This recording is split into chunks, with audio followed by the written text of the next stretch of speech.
Alright, good afternoon, everyone. My name is Benjamin, and today I want to be talking about some of these competitive Senate races. Before I get into it, likes, comments, subscriptions, they always do help, and I greatly appreciate each and every one of y'all. I recently passed 538, which is the magic, which is the total number of electors in the Electoral College, so I greatly appreciate that. I actually passed 540. I wonder if we can hit.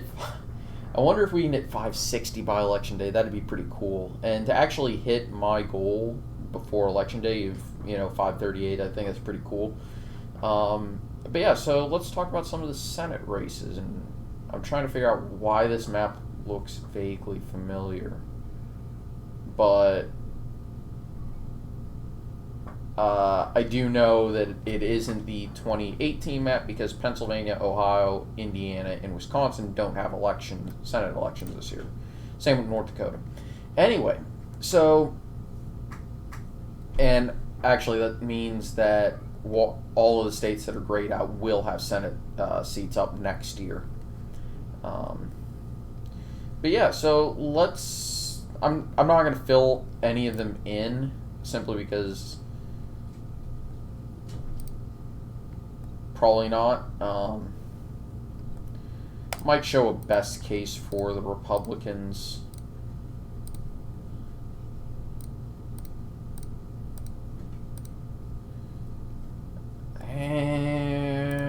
I'll include that.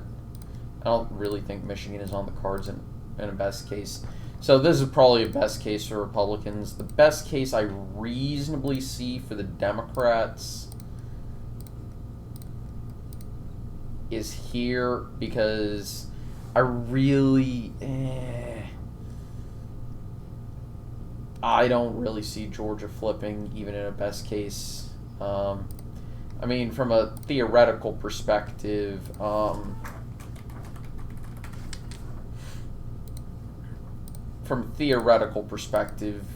there is the possibility that Arkansas could flip, but it won't.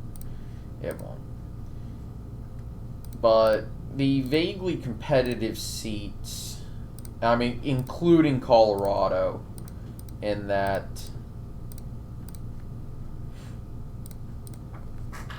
I don't think New Hampshire, by the way, is going to truly be all that competitive, though it could, in some weird situations, flip. In fact, it didn't in 2014 when that seat was last up is a little bit of a shock. But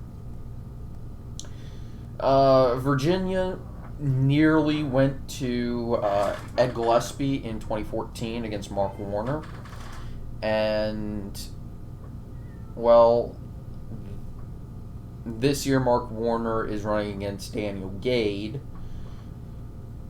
I still think Mark Warner is probably going to win. I'm fairly confident in that prediction. I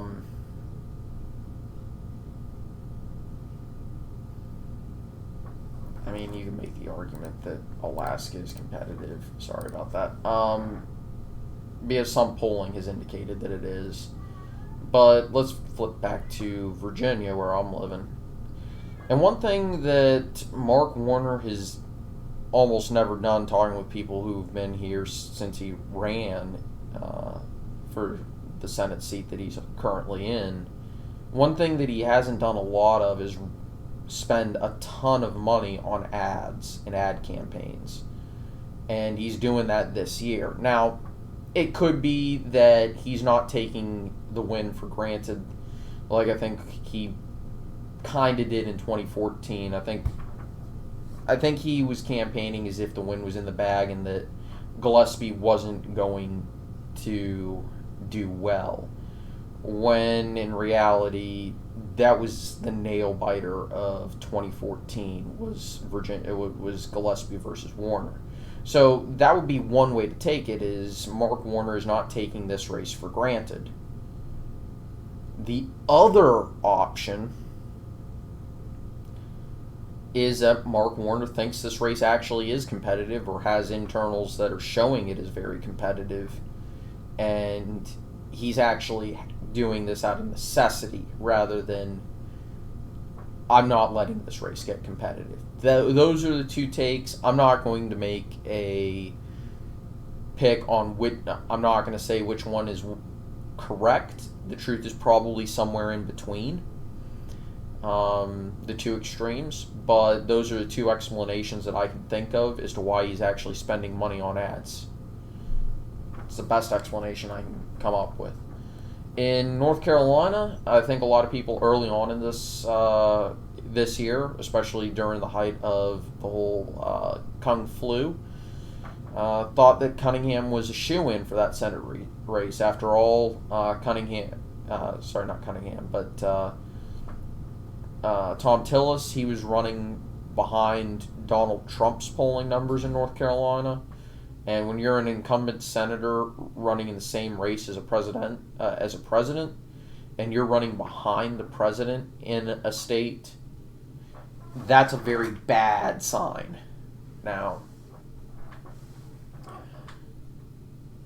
that said, Cunningham had a bit of a scandal recently, and polling numbers have significantly tightened and seem to be continuously moving in favor of Tillis.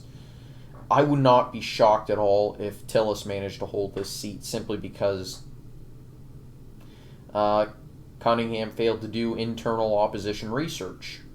When I say that, I mean basically do opposition research against himself or alert the Democrats to a potential scandal in the works. So, yeah, that kind of flipped the race on its head.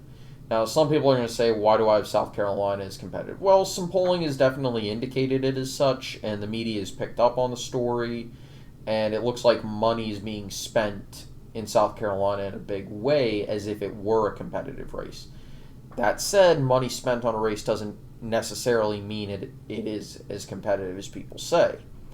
A lot of people thought that Tennessee in 2018 would have been a competitive Senate race. And I thought it was competitive until I actually went to Tennessee and said it really isn't. And people thought I was crazy until the results showed it really wasn't that competitive. So, yeah. Now, South Carolina is a bit of a different story, especially this year.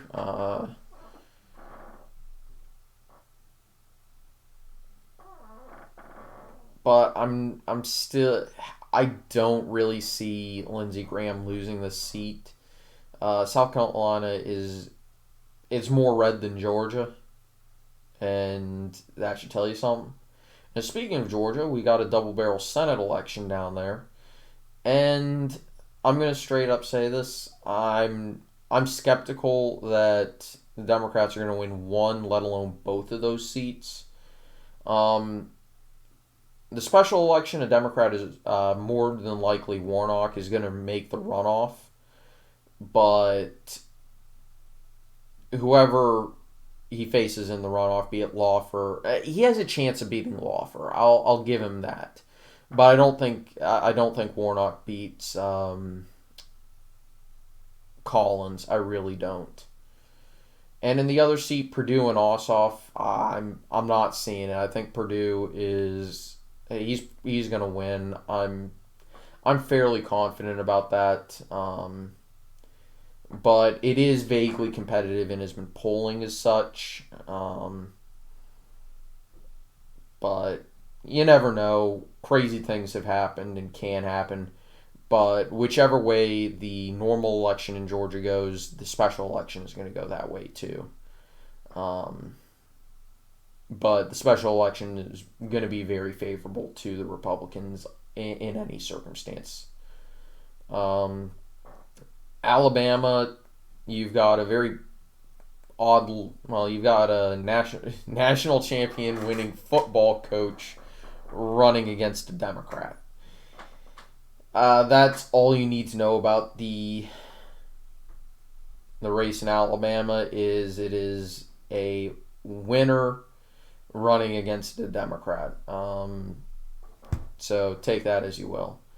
Arizona, you've got probably one of the worst candidates for, a statewide race in the nation in, I actually forgot to include Maine. Completely forgot Maine. I'll talk about that when I get to it. But in Arizona, you've got one of the worst candidates for a statewide election probably this year, Martha Mcsally, running against Mark Kelly. Now, Mark Kelly did recently have a scandal break about him, but I don't think it's enough to overcome the fact that Mcsally is just really a terrible candidate, who somehow is not focusing on Mark Kelly's radically anti-gun stances in a state that is as pro-gun as Arizona. She really shouldn't be in a competitive election, yet she's not hitting home that Mark Kelly is far more anti-gun than Arizona is willing to tolerate. I mean, look at the way Kirsten Sinema portrays herself on the gun issue, and that should tell you just how pro-gun Arizona is. In Alaska, you have Dan Sullivan running against Al Gross. I don't think this race is particularly interesting, but pollsters seem to indicate that the race might be competitive. I think that's just Alaska weirdness, and Alaska is vaguely becoming more competitive of a state, I will say that much. Colorado, you've got Hickenlooper running against Cory Gardner, but Colorado has basically become a blue state.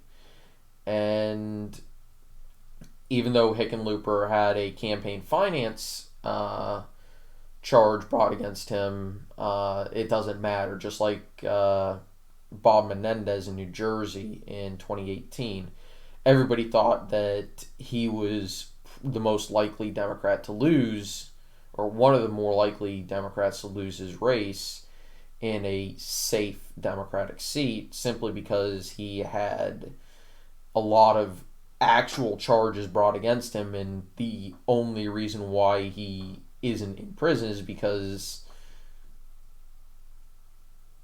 a mistrial was declared. Montana is vaguely competitive because you got Bullock, the governor of Montana, running against Steve Daines.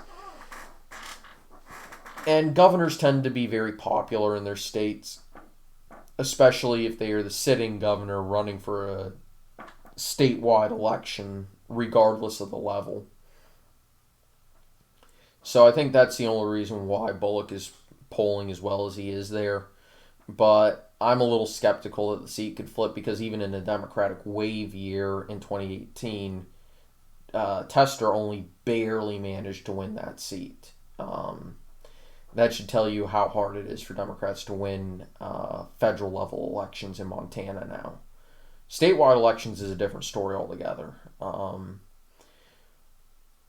Go to Minnesota, and Tina Smith might lose to John Lewis, but I'm not certain of that. As a matter of fact, I'd say it's more likely than not that Tina Smith wins re-election. When I say re-election, it's technically her first full term that she's running for, because she's up in a special, she won this seat in a special election because she's currently in Al Franken's old seat because of his whole Me Too scandal moment.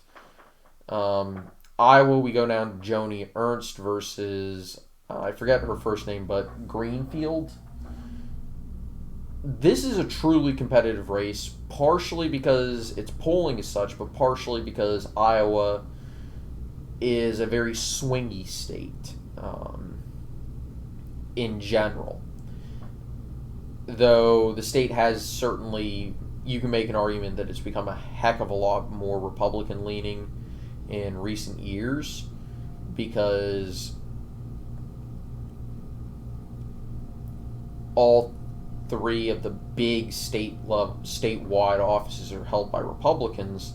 Joni Ernst, Chuck Grassley, and of course the governor. What's her name? And that was a bit of a surprise, I think. We go to Michigan, And you've got Gary Peters, the incumbent, against John James. And John James is almost certainly going to run ahead of Donald Trump.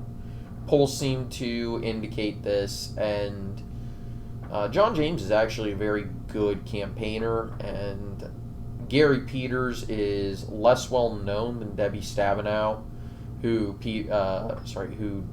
James ran against in 2018, and was one of the better Midwestern candidates the Republicans put up. In addition, Gary Peters is not as well liked as Debbie Stabenow. So you have a very qualified, capable campaigner as well as person running against a not well known and milquetoast Democrat.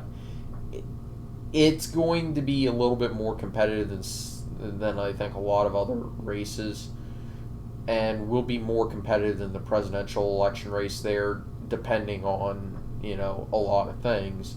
But I'm dead certain that John James is going to run ahead of Donald Trump. And let's finish up with Maine, where ranked choice voting is probably going to come back to really hurt Suzanne Collins. That and Collins is in a really tough spot against Gideon. In addition, Maine is one of those states where, even though they have a very strong independent streak, they are also a New England state, and at the federal level, they really like Democrats. In the rural areas and the Portland suburbs aren't going to support Collins as much as they have in the past. And there's a lot of reasons for that. Some will say it's because of her Kavanaugh vote. Some will say it's because she's run a bit too close to Donald Trump. And yeah. Anyway, that's all I'm going to say about that. I hope you all enjoy.